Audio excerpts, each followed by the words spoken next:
You may already know a number of things about German culture that have more than a grain of truth, like how Germans tend to be rule followers, how they can be more direct with their opinions, and even how much they love beer and sausages. And while I've touched on some of these things in previous videos, there are a number of other interesting cultural differences that you may not know about. In this video, I'm going to go over some of these lesser known differences to hopefully help anyone who wants to move here, take an extended trip here, or just get a better understanding of the culture and what life is like here. So, here are 5 things you may not know about Germany. Los geht's. Number 1. Germans are obsessed with ice cream. Many people already know about Germany's love of things like sausage, chocolate, and bread. But I bet many of you aren't aware of how much Germans love their ice cream, or ice as they call it. I've seen people here walking around with ice cream cones year-round, even in winter. But, of course, ice cream is especially popular in spring and summer when the best ice cream shops in German cities have long lines, especially in the afternoon. And this love for ice cream isn't limited to children and their families. In fact, everyone from grandparents to construction workers can be seen out and about enjoying this treat. The peak time for a mid-afternoon break in Germany is usually around 3 or 4 p.m. This is when many Germans like to go to a cafe for coffee and cake, and it's also when they like to get ice cream. In most German cities, you can find many ice cream shops serving local handmade ice cream, Italian gelato, and sorbet. In fact, there are hundreds of ice cream shops just in the city of Berlin. For years, there's been a gelato week in Berlin in the spring. For 1 week in May, around 40 gelato shops in Berlin select a unique experimental ice cream flavor that is exclusively offered in their individual shops. This event has been so successful in recent years that it's been expanded to over 150 shops throughout Germany. The ice cream here is really high quality, and they have all kinds of interesting flavors and varieties. But spaghetti ice is definitely one of the most interesting. Man, just talking about it makes me want to go get some ice cream right now. But I guess I better finish this video first. Okay, let's move on to something completely different. Lüften, or airing out. Since most German homes and apartments don't have air conditioning or built-in ventilation, they need to be frequently aired out. This can take some getting used to, especially since most German homes and apartments do not have screens attached to their windows.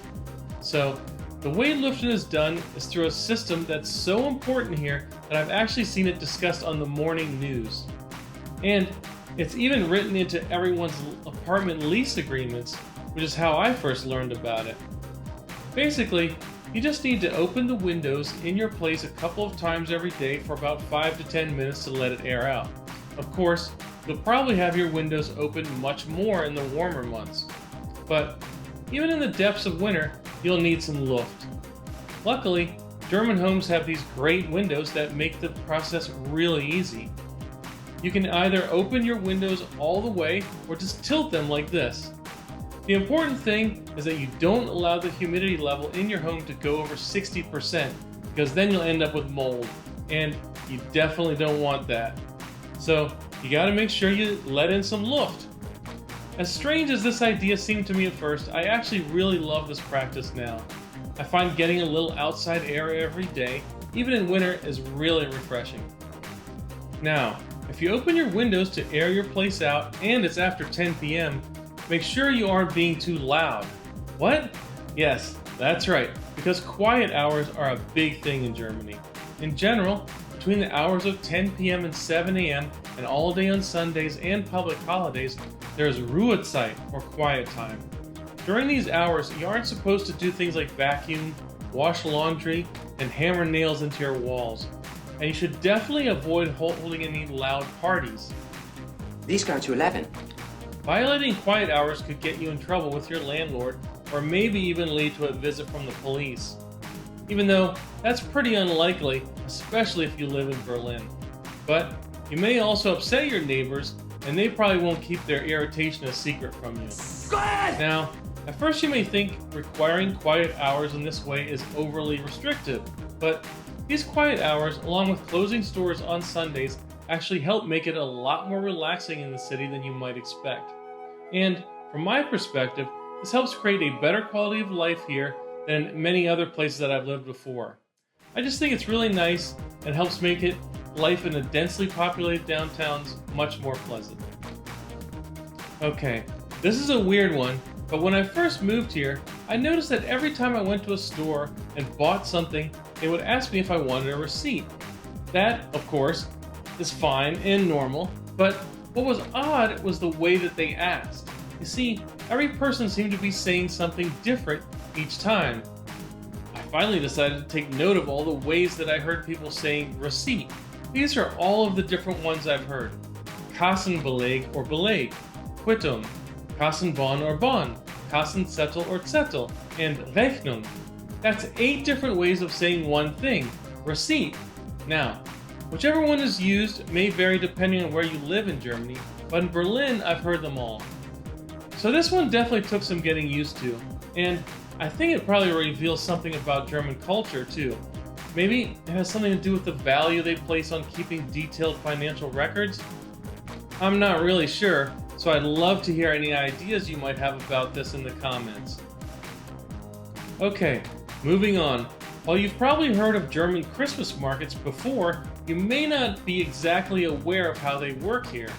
What I mean is, Christmas markets don't just happen for a couple of days around the holiday.